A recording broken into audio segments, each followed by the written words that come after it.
ആറന്മുള പാർത്ഥസാരഥി ക്ഷേത്രത്തിൽ ഓണസദ്യ ഒരുക്കുന്നതിനുള്ള വിഭവങ്ങളുമായി തിരുവോണത്തോണി കാട്ടൂരിൽ നിന്ന് പുറപ്പെട്ടു. നാളെ പുലർച്ചെ തോണി ക്ഷേത്രത്തിലെത്തും.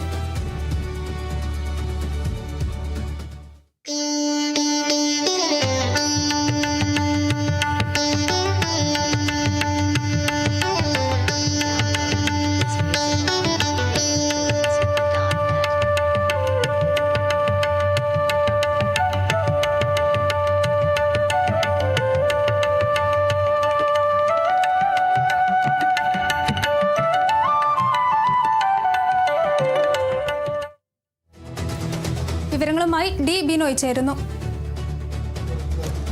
ആറന്മുള പാർത്ഥസാരഥി ക്ഷേത്രത്തിൽ തിരുവോണ സദ്യ ഒരുക്കുന്നതിന് വേണ്ടിയുള്ള വിഭവങ്ങൾ കൊണ്ടുവരുന്നത് കാട്ടൂർ ക്ഷേത്രത്തിന് സമീപത്തു നിന്നുള്ള മനകളിൽ നിന്നുമാണ്. ഇത് ചരിത്രപരമായ ഒരു രീതിയാണ്. അതുകൊണ്ട് തന്നെ ഇന്നലെ ഉച്ചയോടുകൂടിയാണ് തിരുവോണത്തോണി ആറന്മുള പാർത്ഥസാരഥി ക്ഷേത്രത്തിൽ നിന്നും കാട്ടൂരിലേക്ക് പുറപ്പെട്ടത്. ഇന്ന് ഒപ്പം തന്നെ ഇന്നലെയോടുകൂടി തന്നെ മങ്ങാട്ട് ഭട്ടതിരിയും കാട്ടൂരിൽ എത്തിച്ചേർന്നു. ഐതിഹ്യം പറയുന്നതനുസരിച്ച് തിരുവാറന്മുള അപ്പന് അല്ലെങ്കിൽ തിരുവാറന്മുള ക്ഷേത്രത്തിൽ തിരുവോണ സദ്യ ഒരുക്കുന്നത് കാട്ടൂരിൽ നിന്നുള്ള വിഭവങ്ങൾ ഉപയോഗിച്ചാണ്. മാത്രവുമല്ല തിരുവോണത്തോണിയിൽ കൊണ്ടുവരുന്ന ദീപം ആറന്മുള പാർത്ഥസാരഥി ക്ഷേത്രത്തിലെ കിടാവിളക്കും തെളിക്കുക. ഇതും പരമ്പരാഗത ആചാരപ്രകാരം തുടർന്നു വരുന്ന ഒരു രീതിയാണ്. അതുകൊണ്ട് തന്നെ ചോതി അളവ് കഴിഞ്ഞ്, അതായത് ആറന്മുള പാർത്ഥസാരഥി ക്ഷേത്രത്തിൻ്റെ സമീപത്തുള്ള വയലേലകളിൽ നിന്നും കൊയ്തെടുക്കുന്ന നെല്ല് അളന്ന് ക്ഷേത്രത്തിൽ നൽകും. അവിടെ നിന്നും കാട്ടൂരിലേക്ക് കൊണ്ടുപോകും. കാട്ടൂരിലെ 18 കുടുംബങ്ങളിലാണ് ഈ നെല്ല് കുത്തി അരിയാക്കുക.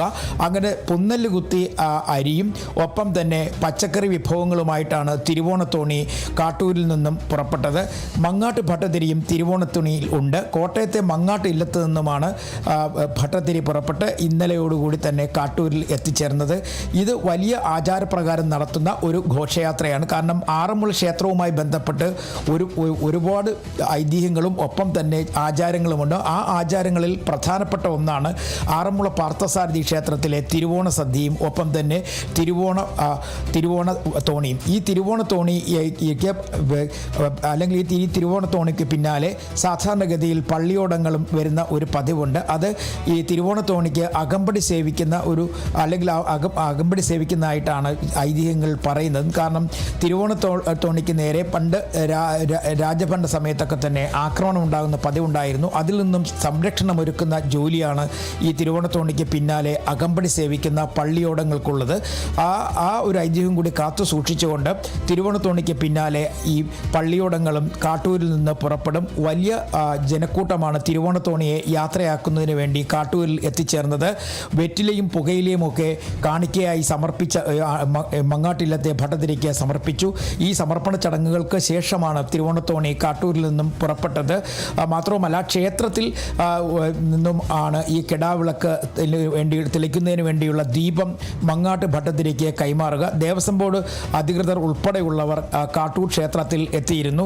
നാളെ രാവിലെ 4 മണി കഴിയുന്നതോടുകൂടി തന്നെ തിരുവോണത്തോണി ആറന്മുള ക്ഷേത്രക്കടവിൽ എത്തിച്ചേരും. പിന്നീട് ആചാരപ്രകാരം ഈ മങ്ങാട്ട് ഭട്ടതിരിയും ഒപ്പം തന്നെ വിഭവങ്ങളുമായി വരുന്ന 18 തറവാടുകൾ, അതായത് ഐതിഹ്യപ്രകാരം ഈ ചോതി അളവ് കഴിഞ്ഞ് നൽകുന്ന നെല്ല് കാട്ടൂരിലുള്ള 18 നായർ കുടുംബങ്ങളിൽ കുത്തി അരിയാക്കും എന്നുള്ളതാണ്. ആ കുടുംബങ്ങളിൽ നിന്നുള്ള 18 അംഗങ്ങളും ഈ തിരുവോണത്തോണിയിൽ കയറി ആറന്മുള ക്ഷേത്രത്തിലേക്ക് വരുന്ന പതിവുണ്ട്.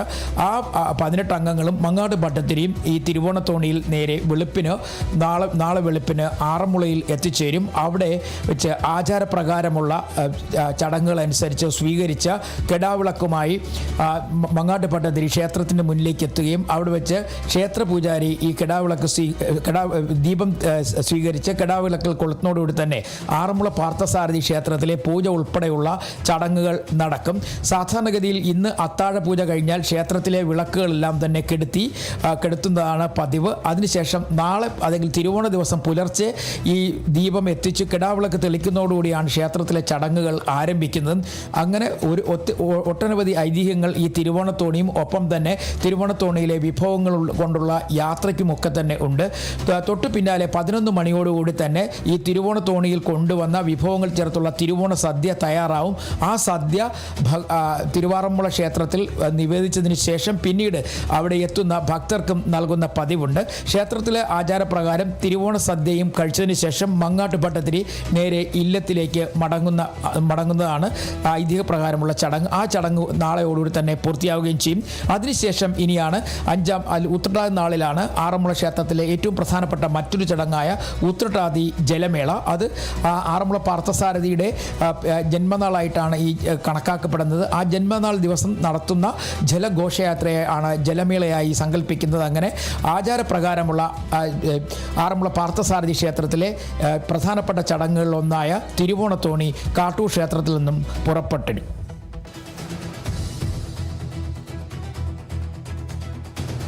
ശരി.